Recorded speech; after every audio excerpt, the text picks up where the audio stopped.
ابرے کرم نور برسا رہا ہے، مزہ خوب رمضان میں آ رہا ہے، رمضان آ گیا۔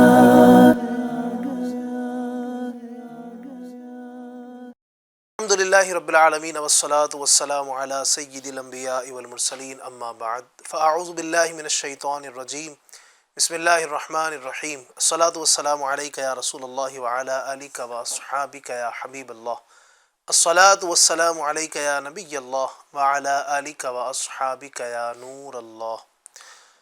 فرمان مصطفیٰ صلی اللہ تعالی علیہ وآلہ وسلم ہے، تم جہاں بھی ہو مجھ پر درود پڑھو کہ تمہارا درود مجھ تک پہنچتا ہے۔ صلو علی الحبیب صلی اللہ تعالی علی محمد صلی اللہ تعالی علیہ وسلم۔ ایف جی این چینل کے ناظرین، پروگرام انوار سحری میں خوش آمدید، مرحبا، ویلکم کہتے ہیں۔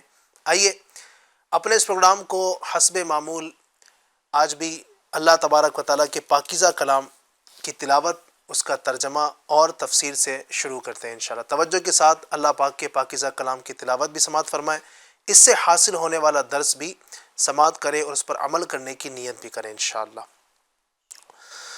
اعوذ باللہ من الشیطان الرجیم،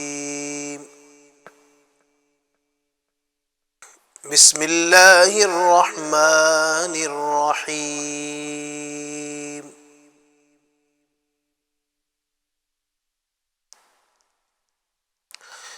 الف لام میم،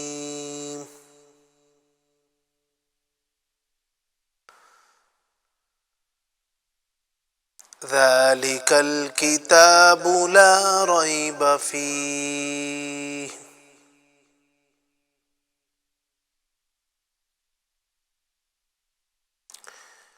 ھدی للمتقین،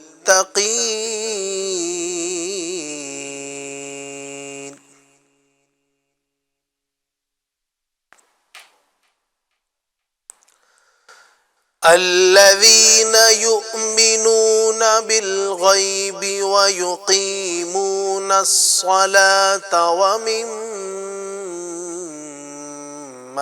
رزقناہم ينفقون،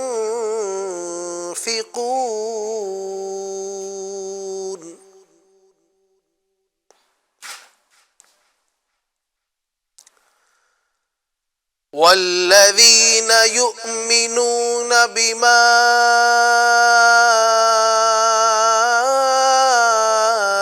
انزل الیک وما انزل من قبلک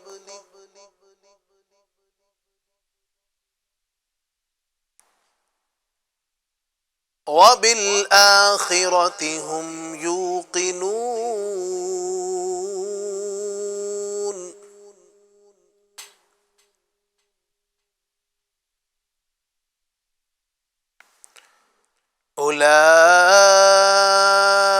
أولئك على هدى من ربهم وأولئك هم المفلحون۔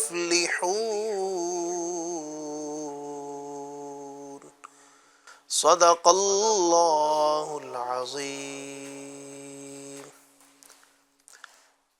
اللہ پاک کے پاکیزہ کلام قرآن مجید کی سب سے بڑی سورت سورہ بقرہ، اس کی کچھ آیتیں الحمدللہ تلاوت کرنے کا شرف حاصل ہوا۔ آئیے کچھ اس کا ترجمہ اور تفسیر آپ کے سامنے پیش کرتا ہوں۔ الف لام میم ذالک الکتاب لا ریب فیہ ھدی للمتقین۔ ترجمہ کنز ایمان، وہ بلند رتبہ کتاب، کوئی شک کی جگہ نہیں، اس میں ہدایت ہے ڈر والوں کو۔ ترجمہ کنز العرفان، الف لام میم، وہ بلند رتبہ کتاب جس میں کسی شک کی گنجائش نہیں، اس میں ڈر والوں کے لیے ہدایت ہے۔ تفسیر، الف لام میم، قرآن پاک کی 29 صورتوں کے شروع میں اس طرح کے حروف آتے ہیں، انہیں حروف مقطعات کہتے ہیں۔ ان کے بارے میں سب سے قوی قول یہ ہے کہ یہ حروف اللہ تعالیٰ کے راز ہیں اور متشابہات میں سے ہیں، ان کی مراد اللہ تعالیٰ جانتا ہے اور ہم ان کے حق ہونے پر ایمان لاتے ہیں۔ ہدی للمتقین، ڈر والوں کے لیے ہدایت ہے۔ آیت کے اس حصے میں قرآن مجید کا ایک اور وصف بیان کیا گیا کہ یہ کتاب ان تمام لوگوں کے حق کی ہدایت، ان تمام لوگوں کو حق کی ہدایت دیتی ہے جو اللہ تعالیٰ سے ڈرتے ہیں، اور جو لوگ ان نہیں ڈرتے انہیں قرآن پاک سے ہدایت حاصل نہیں ہوتی۔ یاد رہے کہ قرآن پاک کی ہدایت و رہنمائی اگرچہ مومن اور غیر مومن ہر شخص کے لیے عام ہے، جیسا کہ سورہ بقرہ کی آیت نمبر 185 میں اللہ رب العزت ارشاد فرماتا ہے ہدی للناس، یعنی قرآن مجید تمام لوگوں کے لیے ہدایت ہے۔ لیکن چونکہ قرآن مجید سے حقیقی نفع صرف متقی لوگ حاصل کرتے ہیں، اس لیے یہاں ہدی للمتقین یعنی متقین کے لیے ہدایت فرمایا گیا۔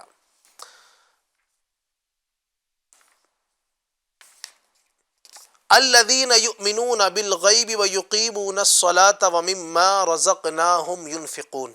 ترجمہ کنز ایمان، وہ جو بے دیکھے ایمان لائیں اور نماز قائم رکھیں اور ہماری دی ہوئی روزی میں سے ہماری راہ میں اٹھائیں۔ ترجمہ کنز عرفان، وہ لوگ جو بغیر دیکھے ایمان لاتے ہیں اور نماز قائم کرتے ہیں اور ہمارے دیے ہوئے رزق میں سے کچھ ہماری راہ میں خرچ کرتے ہیں۔ تفسیر، الذین یؤمنون بالغیب، وہ لوگ جو بغیر دیکھے ایمان لاتے ہیں، یہاں سے لے کر المفلحون تک کی 3 آیات مخلص مومنین کے بارے میں ہے جو ظاہری اور باطنی دونوں طرح سے ایمان والے ہیں۔ اس کے بعد 2 آیتیں ان لوگوں کے بارے میں ہیں جو ظاہری اور باطنی دونوں طرح سے مومن نہیں ہیں، اور اس کے بعد 13 آیتیں منافقین کے بارے میں ہیں جو کہ باطن میں تو مومن نہیں ہیں اور اپنے آپ کو ظاہر مسلمان کرتے ہیں۔ آیت کے اس حصے میں متقی لوگوں کا ایک وصف بیان کیا گیا ہے کہ وہ لوگ بغیر دیکھے ایمان لاتے ہیں، یعنی وہ ان تمام چیزوں پر ایمان لاتے ہیں جو ان کی نگاہوں سے پوشیدہ ہیں، اور نبی کریم صلی اللہ علیہ وآلہ وسلم نے ان کے بارے میں خبر دی ہے، جیسے مرنے کے بعد دوبارہ زندہ کیا جانا، قیامت کا قائم ہونا، اعمال کا حساب ہونا اور جنت و جہنم وغیرہ۔ ایک قول یہ بھی ہے کہ یہاں غیب سے قلب یعنی دل مراد ہے۔ اس صورت میں آیت کے معنی یہ ہوں گے کہ وہ دل سے ایمان لاتے ہیں۔ وَيُقِيمُونَ الصَّلَاةَ، اور نماز قائم کرتے ہیں۔ آیت کے اس حصے میں متقی لوگوں کا دوسرا وصف بیان کیا گیا کہ وہ نماز قائم کرتے ہیں۔ نماز قائم کرنے سے مراد یہ ہے کہ نماز کے ظاہری اور باطنی حقوق ادا کرتے ہوئے نماز پڑھی جائے۔ نماز کے ظاہری حقوق یہ ہیں کہ ہمیشہ ٹھیک وقت پر پابندی کے ساتھ نماز پڑھی جائے اور نماز کے فرائض، سنتیں اور مستحبات کا خیال رکھا جائے اور تمام مفسدات اور مکروہات سے بچا جائے، جبکہ باطنی حقوق نماز کے یہ ہیں کہ آدمی دل کو غیر اللہ کے خیال سے فارغ کر کے ظاہر و باطن کے ساتھ بارگاہ حق میں متوجہ ہو اور بارگاہ الہی میں عرض و نیاز اور مناجات میں محو ہو جائے۔ وَمِمَّا رَزَقْنَاهُمْ يُنْفِقُونَ، اور ہمارے دیے ہوئے رزق میں سے کچھ ہماری راہ میں خرچ کرتے ہیں۔ آیت کے اس حصے میں متقی لوگوں کا تیسرا وصف بیان کیا گیا کہ وہ اللہ تعالیٰ کے دیے ہوئے رزق میں سے کچھ اللہ پاک کی راہ میں خرچ کرتے ہیں۔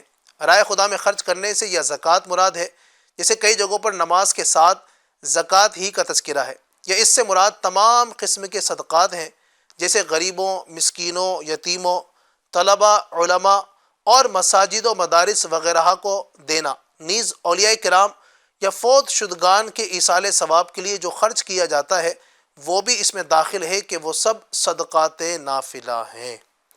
آیت میں فرمایا گیا کہ جو ہمارے دیے ہوئے میں سے کچھ ہماری راہ میں خرچ کرتے ہیں، اس سے معلوم ہوا کہ راہ خدا میں مال خرچ کرنے میں ایسا نہیں ہونا چاہیے کہ اتنا زیادہ مال خرچ کر دیا جائے کہ خرچ کرنے کے بعد آدمی پچھتائے، اور نہ ہی خرچ کرنے میں کنجوسی سے کام لیا جائے، بلکہ اس میں اعتدال ہونا چاہیے۔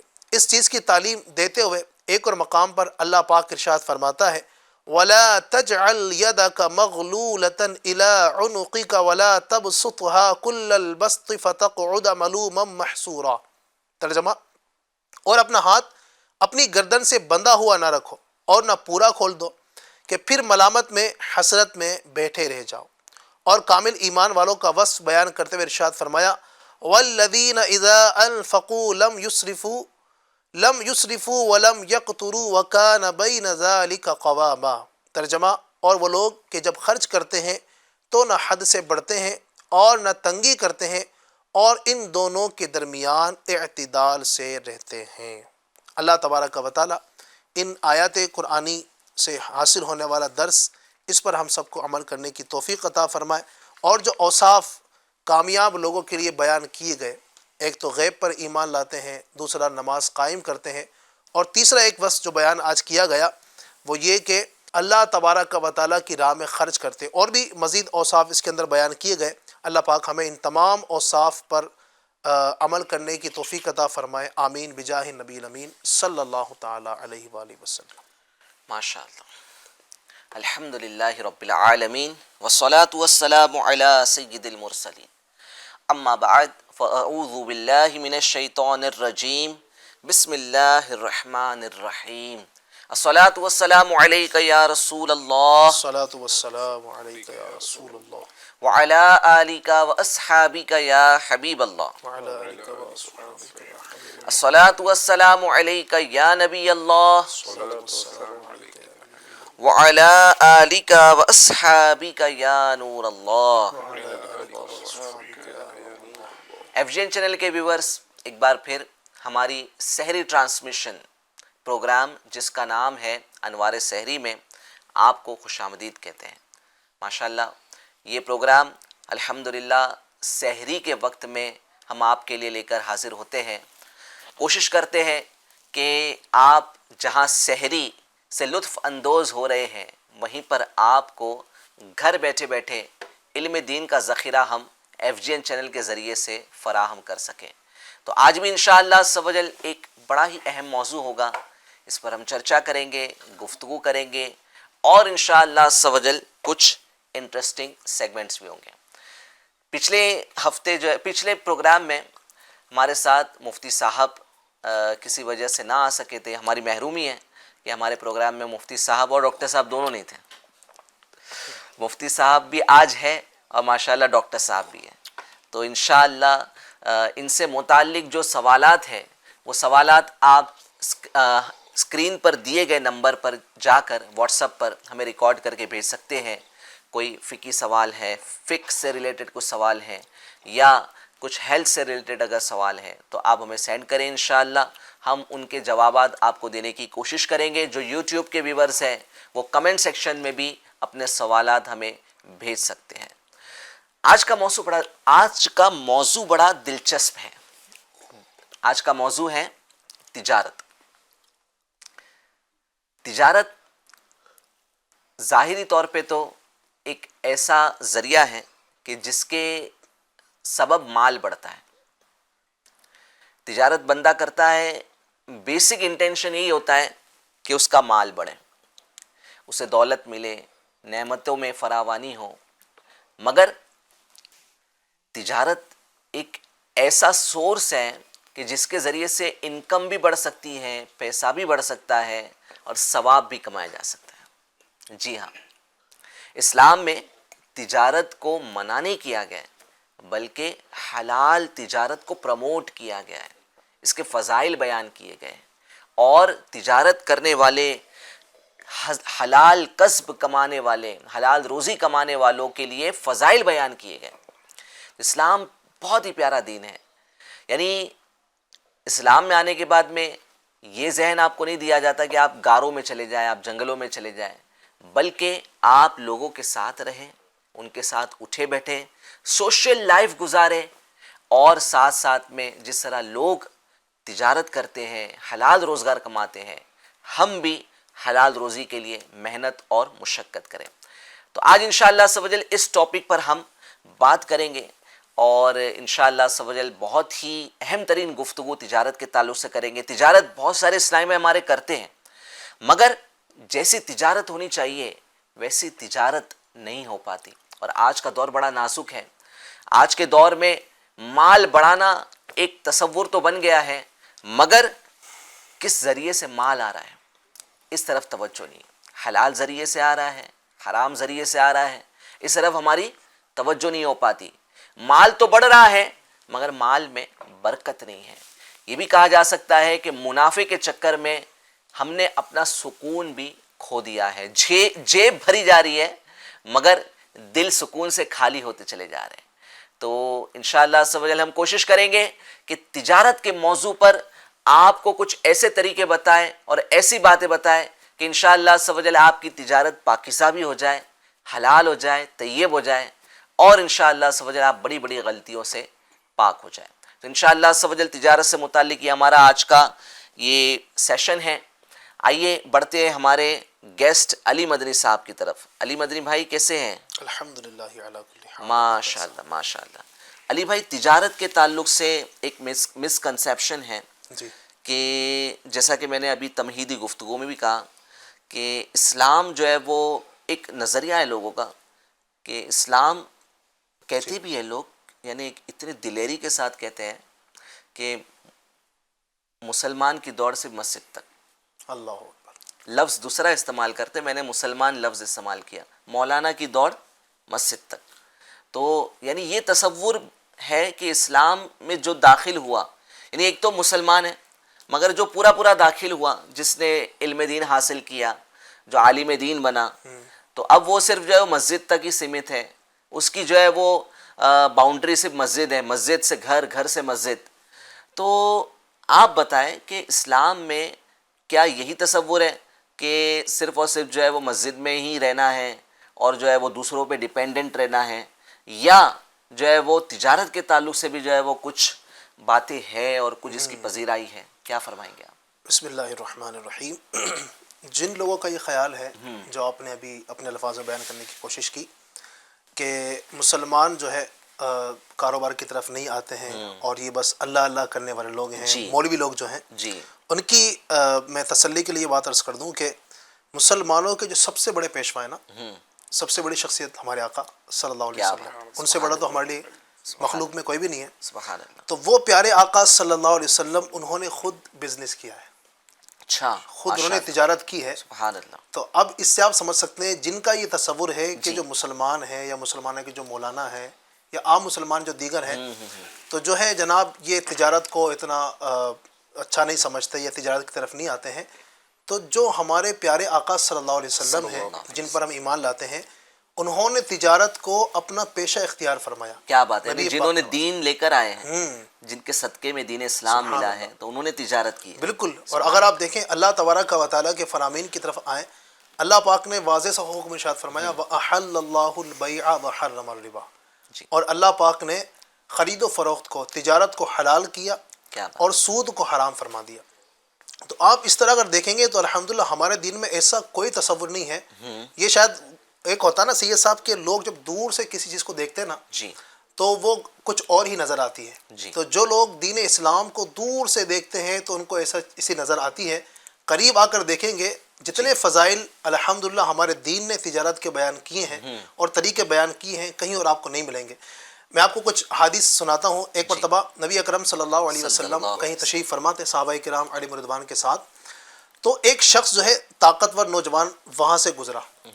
صحابہ کرام نے اس کو جب دیکھا تو صحابہ کرام علیہ رضوان نے کہا کاش اس کی جوانی اور اس کی طاقت اللہ کی راہ میں خرچ ہوتی. ہاں، طاقتور نوجوان تھا. نبی اکرم صلی اللہ علیہ وآلہ وسلم نے جب یہ سنا تو ارشاد فرمایا. اب نبی پاک کا جملہ سنیے گا. پیارا کا ارشاد فرماتے ہیں کہ اگر یہ شخص اپنے چھوٹے بچوں کے لیے رزق حلال کی تلاش میں نکلا ہے تو یہ اللہ کی راہ میں ہی ہے. کیا بات ہے، سبحان اللہ. اور فرمایا اگر یہ شخص اسی طرح اپنے بوڑھے ماں باپ کے لیے رزق حلال کی تلاش میں نکلا ہے تو بھی اللہ کی راہ میں ہے. سبحان اللہ. اور اگر یہ اپنے آپ کو سوال سے بچانے کے لیے، اپنے آپ کو دوسروں کے سامنے ہاتھ پھیلانے سے بچانے کے لیے اگر رزق حلال کی تلاش میں نکلا ہے تو بھی یہ اللہ کی راہ میں ہے. البتہ اگر یہ دکھاوا کرنے کے لیے، بڑائی اپنی ظاہر کرنے کے لیے رزق حلال کی تلاش میں نکلا ہے تو پھر یہ شیطان کی راہ میں ہے. تو دیکھیں ہمارا دین کتنا پیارا دین ہے. نبی پاک کے اس فرمان سے پتہ چلتا ہے جو بندہ اگر اچھی نیتوں کے ساتھ اپنے بچوں کی کفالت کے لیے، اپنے بوڑھے ماں باپ کی سمجھے کہ دیکھ بھال کے لیے، ان کے لیے رزق حلال تلاش کرتا ہے تو وہ اللہ پاک کی راہ میں ہے. میں مفتی صاحب کی طرف بڑھوں گا. جی. مفتی صاحب، علی بھائی نے کہا کہ جو اچھی نیتوں کے ساتھ اپنے گھر والوں کو کھلانے پلانے کے لیے، ان کی دیکھ بھال کے لیے اگر وہ تجارت کرے، روزی کمانے کے لیے نکلے تو وہ اللہ کی راہ میں ہے. اب کوئی شخص جو ہے وہ اس حدیث کو ریفرنس دے کر وہ رات دن صرف اور صرف بزنس میں لگا رہتا ہے، نمازی بھی نہیں پڑھتا، فرائض بھی انجام نہیں دیتا، اور وہ کہے کہ جو ہے وہ میں تو اللہ کی راہ میں ہوں، کیا کہیں گے آپ؟ بسم اللہ الرحمن الرحیم، صلی اللہ علیہ محمد صلی اللہ علیہ وسلم. دیکھیے، زندگی گزارنے کے کچھ نہ کچھ اصول ہوتے ہیں. اگر وہ یہ کہے کہ میں صرف تجارت ہی کروں گا، اس لیے کہ اس کو اللہ کے حبیب صلی اللہ تعالی وسلم نے یہ حضور اکرم صلی اللہ علیہ وسلم نے اس کو اللہ کی راہ میں قرار دیا ہے. جی. کھانا بھی نہ کھائے، استنجا کے لیے بھی نہ جائے، کیا بات ہے. دیگر اور ضروریات کے لیے بھی تو جاتا ہی ہے، جی جی وہ بھی نہ کرے. صحیح. صرف ایک عبادت اس کو کھٹک رہی ہے. دوستوں کے ساتھ بھی ٹائم پاس دوستوں کے کرتے ساتھ بھی ہیں، ٹائم موبائل دیتا پہ ہے. گھنٹوں برباد کرتے صحیح. ہیں. تو ایک نماز، روزہ، یعنی اہم چیزیں جو اسلام کے شرائع ہیں، جی جی جی. وہ ہمارے بزرگوں نے فرمایا ہے کہ میٹھا میٹھا کڑوا کڑوا تھو تھو. کیا حالانکہ بات. یہ کڑوا کڑوا نہیں ہے، صرف ایک مثال سمجھانے کے لیے میں جی نے جی کہا. جی. یعنی جو یعنی دل کو لگ اپنے رہی ٹیسٹ، اپنے ہے ٹیسٹ کے مطابق جو سمجھ میں آتا ہے اس کو جو ہے بس قبول کر لیتے قبول ہیں. کر لیتا ہے، جی. اور جو اپنے اس کے مطابق نہیں ہے اس کو قبول نہیں نہیں کرتے. کرتے. ہمارے بزرگوں نے آپ حضور اکرم صلی اللہ تعالی وسلم سے لے کر فی زمانہ دیکھ لیجیے، ہمارے اولیاء کرام نے، بزرگوں نے جہاں علم دین کی نشر و اشاعت کی، جی. میرے آقا صلی اللہ علیہ وسلم نے اسلام صلی اللہ کی تشریف آوری سے، یعنی اعلان نبوت سے پہلے ملک شام بھی تشریف لے گئے. کیا بات ہے، سبحان اللہ.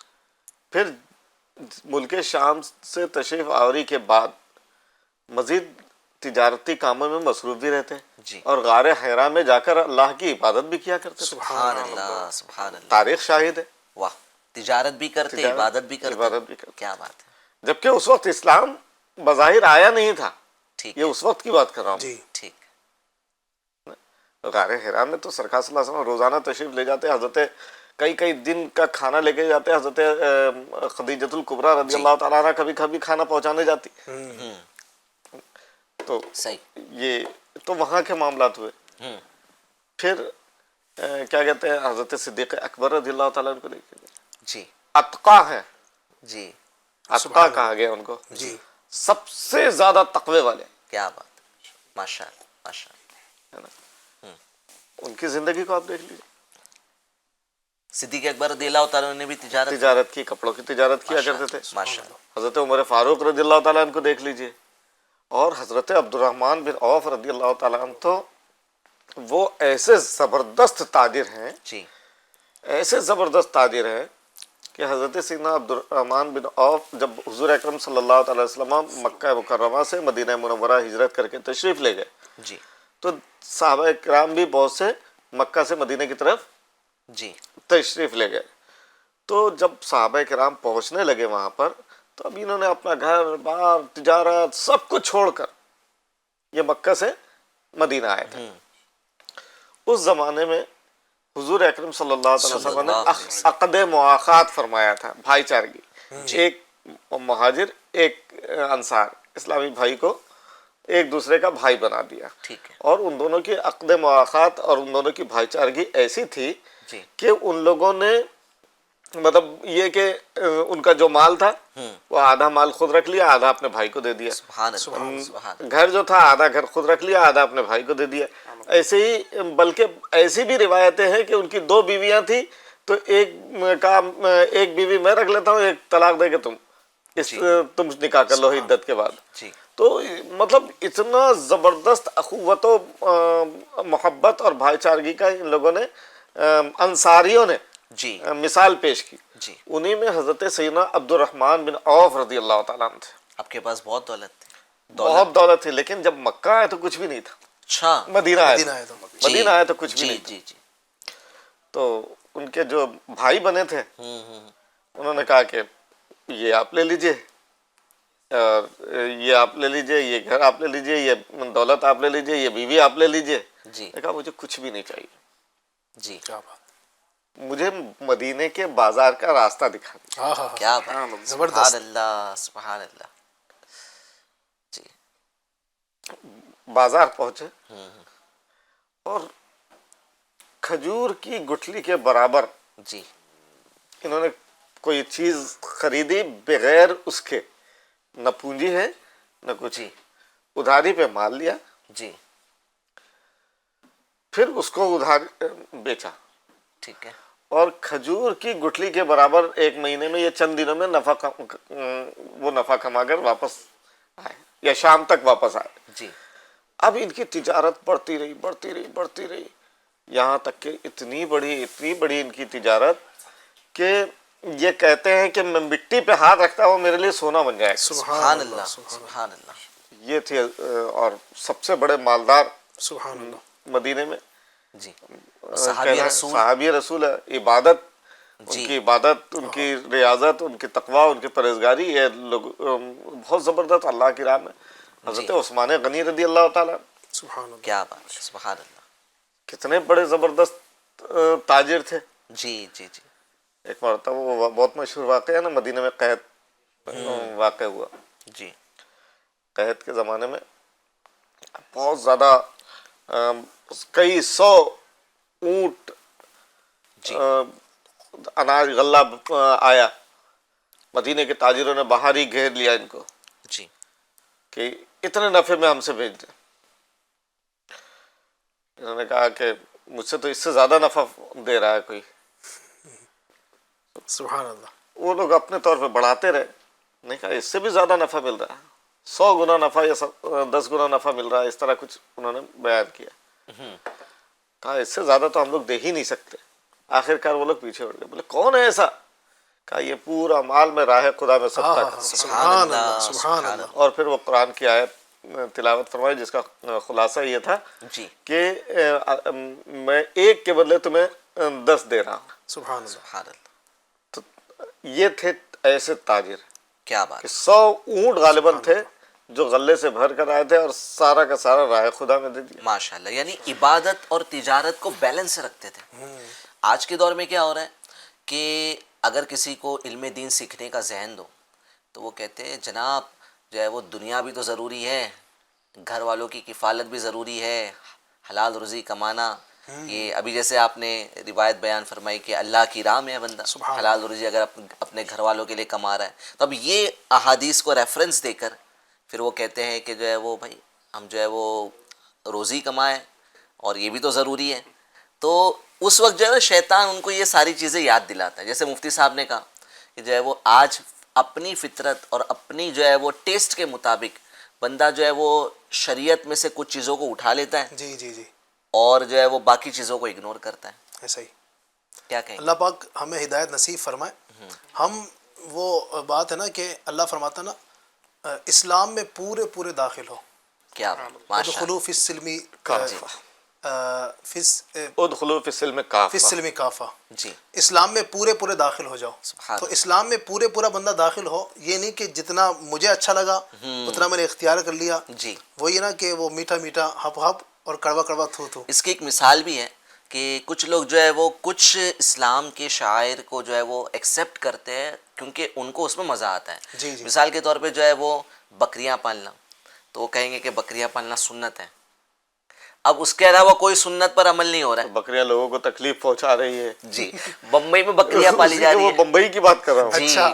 ایک بار جو ہے وہ کوئی ایسا وسیع شہر ہو اور بڑا شہر ہو جہاں پہ گھر ہو، آنگن ہو، خود کا آنگن ہو، وہاں پر بکریاں پالی. اب بمبئی میں جو ہے وہ چالی میں اور جو ہے وہ گھر کے باہر دوسروں کے گھر پہ نجاست جو ہے وہ بکریاں کر رہی میرے ہیں. کچھ رشتہ دار میرے گھر پہ آنا بند کر دیے تھے اچھا. یہاں بمبئی کے. جی جی جی. وجہ یہ گیٹ کے اندر داخل ہو پوری بدبو. جی. اور وہ پورے نیچے کا جو حصہ تھا وہاں پہ بکرے بندے. بکریاں پالنا سنت ہے کہ کر جو ہے وہ بکریاں پال رہے اور لوگوں کے حقوق کا خیال نہیں رکھ رہے. پھر ان لوگوں بلڈنگ والوں نے جب کہا تو جا کے ان لوگوں نے ہٹایا وہاں. جی.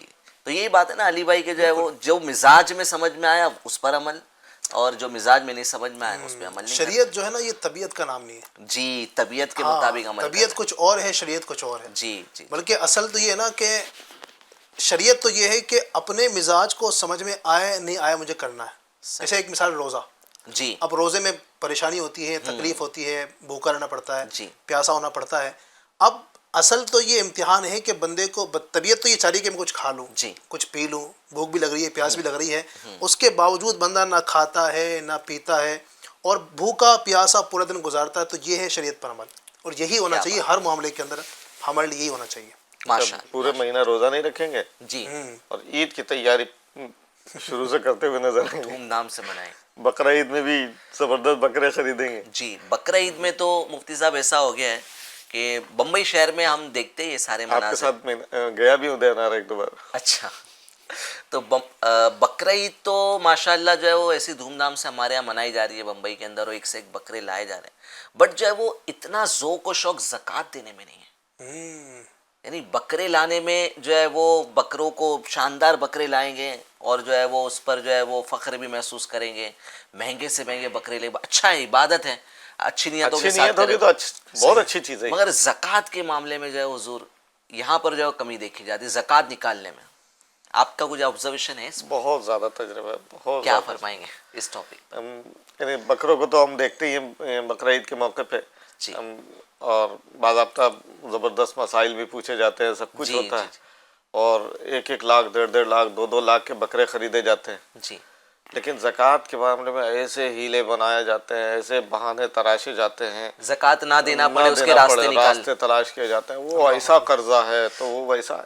میں آج رات میں تقریباً ابھی میں نے عشاء کے بعد سے اب آنے تک کم سے کم 20 جوابات دیے ہوں گے، جس میں 5-6 تو یہی ہوں گے. اللہ یعنی زکوٰۃ سے بچنے کے زکوٰۃ سے بچنے کے راستے نکالنے جی ہیں. جی جی جی.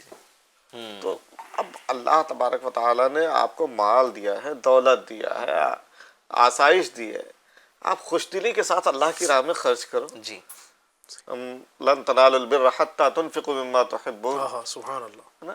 تم ہرگز بھلائی نہیں پا سکتے جو تمہارے محبوب چیز کو اللہ کی راہ میں خرچ نہ کرو. خلاصہ یہ ہے اس کا. جی تو اللہ کی راہ میں یہ مال دولت زکوٰۃ اللہ نے تم پر فرض کیا ہے. جی. جس طریقے سے بقرہ یعنی یہ نماز پڑھنا فرض ہے، روزہ رکھنا فرض ہے، اسی طریقے سے زکوٰۃ دینا بھی اہم ترین فرض ہے.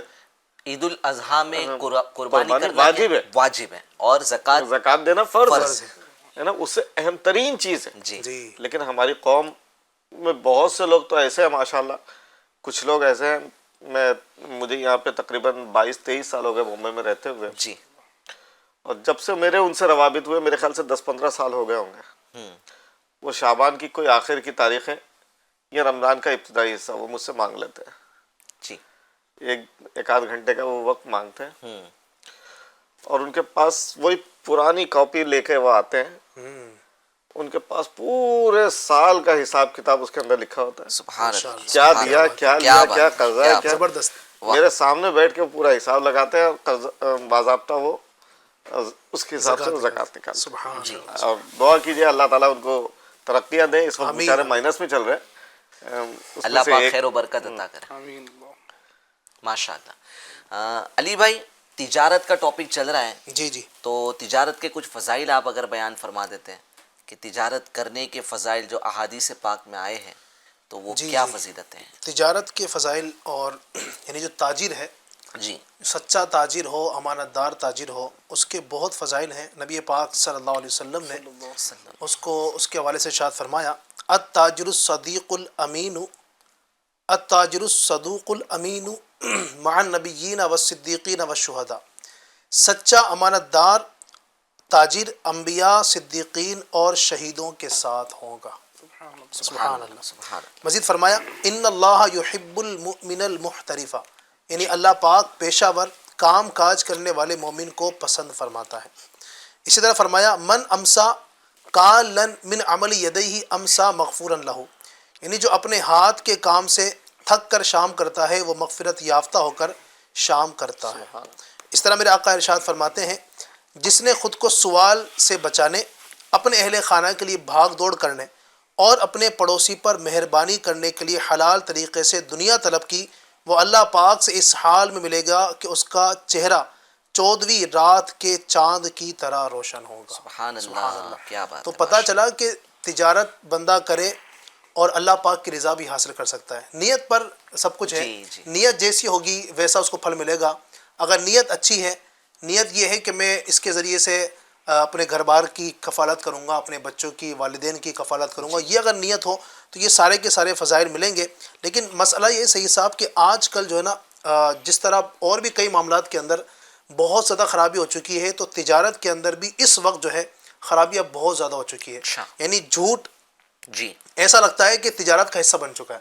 جی. جب تک جھوٹ نہیں بولیں گے تو ہمارا مال بکے گا یہ نہیں. کہا جاتا ہے باقاعدگی کے ساتھ, یہ کہا جاتا ہے کہ آج جو ہے وہ سچ بول کر دھندا نہیں کیا جا سکتا, یہ دلیری کے ساتھ بولا جاتا ہے. مطلب وہ تو بعض جگہ تو ایسا لگتا ہے کہ کفر تک نہ پہنچ جائے. اللہ جھوٹ نہیں بولیں گے تو نہ کیسا ہوگا. یعنی ایسے ایسے جملے بولے جاتے ہیں جی جی جی کہ علامان الحفیظ, اللہ تعالیٰ محفوظ رکھے مسلمانوں پہ. آمین. یہ اسلام کی تعلیم تو نہیں ہے نا. بالکل ایسے ہی. ابھی آپ نے سنا نا دوسرے لوگ جو دنیا دار لوگ ہیں یا اسلام کے علاوہ جو قوم پائی جاتی ہے, تو وہ اس طرح کی باتیں کرتے ہیں. جو بڑے بڑے جو ہے وہ تاجر ہوتے ہیں نا, دنیا کے بڑے بڑے ٹائکونس جن کا اسلام سے کوئی تعلق نہیں ہے, وہ کہتے ہیں ایسا کہ جھوٹ کو اتنا بولا جائے, اس حد تک بولا جائے کہ لوگ اس کو سچ مان لیں. آج کے دور میں جیسا ہوتا ہے. جی جی جی. تو یہ جو ہے وہ ایک سمجھ لیجئے کہ ایک تھیوری بیان کی جاتی ہے کہ اتنا جھوٹ بولو, اتنا جھوٹ بولو, یعنی اس کو جو ہے وہ لوگوں کو مجبور کر دو کہ وہ مان لے کہ یہی سچ ہے. اللہ اکبر. ان سے تعلیم ہمارا مسلمان لے رہا ہے, جی. جبکہ ہمارے پیارے آقا وہ کتنے سچے ہیں. ان کو تو صادق و امین کہا جاتا ہے. نبی پاک کے اعلان نبوت سے پہلی ان کا جو لقب ہے صادق, سچا, جی, ان سے بڑا سچا کوئی نہیں ہے. ان کے ہم پیروکار جو سچوں کے سردار ہیں, اور ہمارا حال یہ ہے کہ ہم جو ہے نا وہ جھوٹ کی طرف جا رہے ہیں. اللہ اکبر. اللہ ہماری حفاظت. اس موضوع پہ بات کریں گے انشاءاللہ. ڈاکٹر صاحب بھی ہمارے ساتھ ہیں. ڈاکٹر صاحب, اسی سے ریلیٹڈ کچھ جو ہے وہ میڈیکل ٹپس آپ سے حاصل کرتے ہیں کہ بزنس کرنے والوں کا بہت زیادہ جو ہے وہ انگزائٹی سے, اسٹریس سے جو ہے وہ تعلق پڑتا ہے, اور بہت جو ہے وہ ان کو پریشر ہوتا ہے. کبھی جو ہے وہ بزنس میں لاس ہو جاتا ہے, تو کبھی ٹینشن ہوتا ہے کہ جتنا منافع ملنا تھا اتنا منافع نہیں ملا, مال نہیں بکا. تو اسٹریس, ڈائبٹیز, ہارٹ پرابلمس, یہ سب چیزوں سے کیسے ایک بزنس مین اپنے آپ کو بچا سکتا ہے؟ بسم اللہ الرحمن الرحیم. یعنی سید صاحب دیکھا جائے تو ایسا ہے کہ جتنا زیادہ بڑا بزنس مین, جی, تو کہا ایسا جاتا ہے کہ اتنی زیادہ بیماریاں اس کے پاس ہوتی ہیں. اللہ. یعنی یہ ایک اب فقریہ بھی ہوتا ہے کہ کوئی سیٹ ہو جی, اور اس کو ڈائبٹیز نہ ہو, یعنی ایسا ہی بولے جاتے ہیں. ہاں, یہ کہا جاتا ہے باقاعدہ جو ہے وہ یہ, یعنی ڈائبٹیز اب تو جو ہے وہ بہت کامن بھی ہو گیا ہے, بٹ جو ہے وہ اسٹریس, انگزائٹی, یہ ایسی بیماریاں ہیں کہ جو مالداروں کو زیادہ دیکھی جاتی ہے کہ انہیں زیادہ ہوتی ہے اس طرح کی بیماریاں. وہی ہے سید صاحب کی. جی جی ڈاکٹر صاحب, مینٹین مطلب رہے کہ ہمارا جو ڈے ٹو ڈے لائف ہے, جی, اس میں بزنس کر رہا ہوں یا جو بھی میں مطلب فیلڈ میں ہوں, تو میرا جو کنسنٹریشن ہے, جو ذہنی تناؤ ہے, وہ سب پہ میرا مطلب فوکس ایسا ہونا چاہیے کہ زیادہ اس پہ پریشر نہ ہو. کوئی بھی کام ہو, کوئی بھی بزنس ہو, پازیٹیو تھنکنگ کے ساتھ پازیٹیو وائبس اپنے اندر پیدا کر کے کرنا چاہیے. ٹینشن لینے سے یا اسٹریس اپنے اندر بڑھانے سے ایسا تو نہیں ہے کہ کام جو ہے وہ سالو ہو جائے گا. جی, مطلب اگر زیادہ ٹینشن ہوگا, زیادہ جو ہے اسٹریس ہوگا, ظاہر سی بات ہے کئی ساری جو ہے پریشانیاں ہیلتھ سے ریلیٹڈ بھی ہوگی, بلڈ پریشر کے تعلق سے ہو گیا, انہیں جو ہے بڑھنے کا جو ہے چانسز رہتا ہے. مینٹل جو کنسنٹریشن ہے وہ زیادہ ڈسٹرب ہونا چالو ہو جاتا ہے, پھر اس سے پھر اینگرنس آنا, چڑچڑاپن آنا. تو یہ سب دیکھا ہی جاتا ہے ڈاکٹر صاحب کہ تاجروں کے اندر جو ہے وہ, یعنی ان کو اتنا کاروبار کا پریشر ہوتا ہے کہ وہ نیند بھی برابر نہیں کرتے. صحیح انسومنیا دیکھا جائے تو نیند بھی برابر نہیں کرتے ہیں. نیند میں بھی جو ہے وہ بستروں پر بھی لیٹ کر جو ہے وہ اپنے کاروبار کے بارے میں سوچ رہے ہوتے ہیں. ٹھیک ہے, پھر جو ہے وہ یہ بھی سنا ہے کہ جو نمازوں میں بھی جو ہے اس طرح کے واقعات, اس طرح کا جو ہے فنی جو ہے وہ اس طرح کا واقعہ بیان کیا جاتا ہے. مصطفیٰ اعظمی رحمۃ اللہ علیہ نے تو اس اپنی کتاب میں تحریر فرمایا باضابطہ. کیا واقعہ مفتی صاحب کے جو ہے, ایک مرتبہ ایک شخص تھا جو باضابطہ پابندی کے ساتھ عشاء کی نماز میں حاضر ہوتا تھا. نماز پڑھے اور